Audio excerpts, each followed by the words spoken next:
নমস্কার বন্ধুরা, তোমরা কেমন আছো অবশ্যই কমেন্টে জানিও। আজও একটা নতুন রেসিপি নিয়ে হাজির হলাম। আজ তোমাদের আরও একটা সুস্বাদু টিফিন রেসিপি শেয়ার করব। পুরোপুরি আটা দিয়ে তৈরি করব, ভীষণই স্বাস্থ্যকর এবং তেমনি সুস্বাদু। একবার তৈরি করে দেখো, বাচ্চা থেকে বড় সবারই খুবই ভালো লাগবে। তার জন্য আমি এখানে এই কাপের 1 কাপ আটা নিয়েছি। তার মধ্যে স্বাদ অনুযায়ী লবণ, 1 চামচ থেকে 1.5 চামচ মতো রিফাইন অয়েল দিয়ে হাত দিয়ে ভালো করে আটার সঙ্গে মিশিয়ে নিলাম। এবারে অল্প অল্প জল দিয়ে আটাটা ভালো করে মেখে নিচ্ছি। সফট একটা ডো তৈরি করে নিতে হবে। তার জন্য অল্প অল্প জল দিয়ে আটাটাকে ভালো করে মেখে নিতে হবে।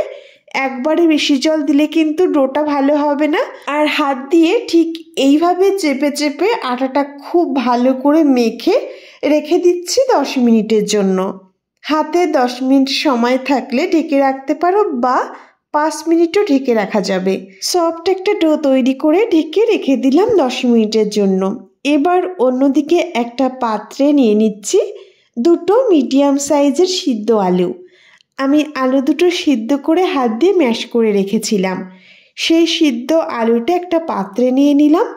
এবার এই সিদ্ধ আলুর মধ্যে দিয়ে দিলাম একটা বড় সাইজের পেঁয়াজ কুচি। পেঁয়াজটাকে এইরকম ছোট ছোট করে কেটে নিয়েছি। তার মধ্যে অ্যাড করেছি স্বাদ অনুযায়ী কাঁচা লঙ্কা কুচি, পরিমাণ মতো লবণ, দিয়ে দিলাম 1/2 চামচ মতো লাল লঙ্কার গুঁড়ি, আর দিচ্ছি 1/2 চামচ মতো চাট মশলা। এখানে যে যেরকম লঙ্কা খেতে পছন্দ করো সেই হিসাবে কাঁচা লঙ্কাটা বা লাল লঙ্কার গুঁড়িটা অ্যাড করতে পারো। ভালো করে হাত দিয়ে মিশিয়ে নিচ্ছি। এখানে আর আমি কোনো মশলা অ্যাড করব না। এই চাট মশলাটা দেওয়ার কারণে এই আলু মাখাটা কিন্তু ভীষণই টেস্টি হয়। তো ভালো করে মেখে নিলাম। এইবার এই আলুর পুরটাকে সাইডে রেখে যে আটার ডোটা তৈরি করে নিয়েছিলাম সেই ডোটাকে হাত দিয়ে আরও একবার মেখে নিয়ে 2 লেচি কেটে নিচ্ছি। এরকম মিডিয়াম সাইজের 2 লেচি তৈরি করলাম। এবার একটা লেচি নিয়ে একটা বেলন পিঁড়ের উপর প্রথমে হাতের সাহায্যে একটু গোল করে নিয়ে হাতের তালু দিয়ে চ্যাপটা করে সামান্য আটা ছড়িয়ে বেলে নেব। যেরকম আমরা রুটি বেলে থাকি ঠিক সেরকমভাবে বেলে নিতে হবে। তবে এখানে আমি একটু লম্বা করেই বেলে নিচ্ছি। তোমরা গোল করেও বেলে নিতে পারো, তাতে কোনো সমস্যা নেই।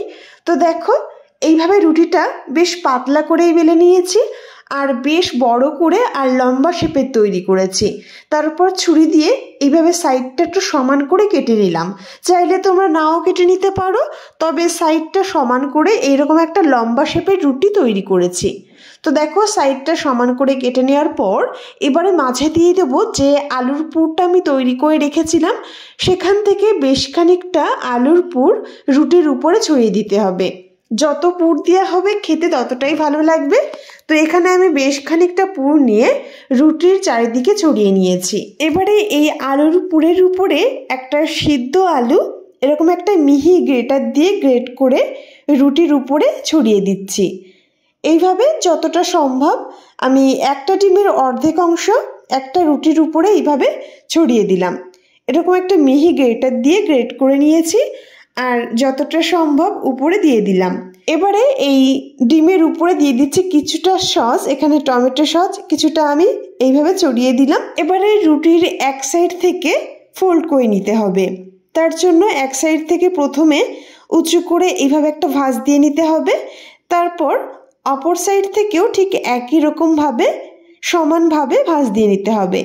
এইবার মাঝ বরাবর একটা ভাঁজ দিয়ে নিলাম। দেখো, এইভাবে কিন্তু খুব সুন্দর সিল হয়ে যায়।